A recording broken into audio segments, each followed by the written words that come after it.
me always to drive. 4-year-old Braden Balfour and his siblings tell of the balloons they just sent to heaven for their brother Bryce. And you drew him a castle?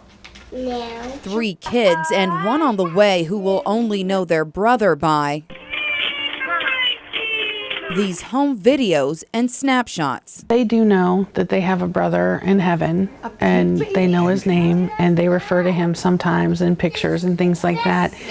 But I don't think they really comprehend yet that there was a boy before them, a baby before them that was here that had died. Well, we've got the mother's performing CPR right now. Okay, do you know what happened? No. Ma'am, the operator needs to know what happened.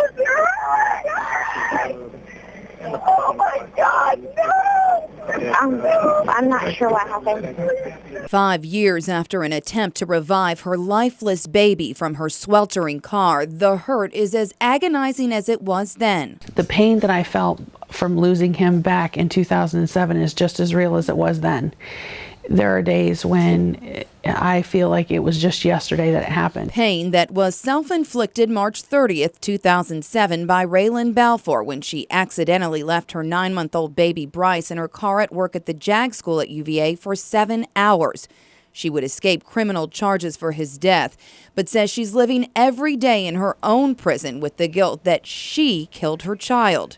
The tears as real as they were back then. I never got to hear my son say mama.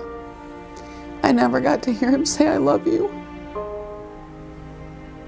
I will never see him graduate. I will never see his children.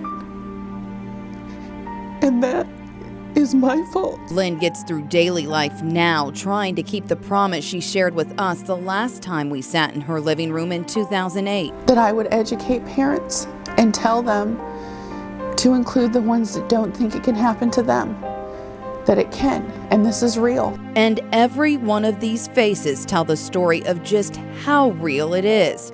Despite Lynn's efforts to educate parents through advocacy groups and the media, stats show last year was one of the deadliest on record for accidental hyperthermia deaths. As this anniversary started to come, we started to come closer to it, I just felt like I haven't done enough. Evidence through the many calls she gets from parents in Virginia and around the world who share a bond with her they never intended. The man's been acquitted by a U.S. court of the manslaughter of the baby boy he adopted from Russia. Like Miles Harrison, who left his newly adopted son Chase in a Northern Virginia parking lot for hours.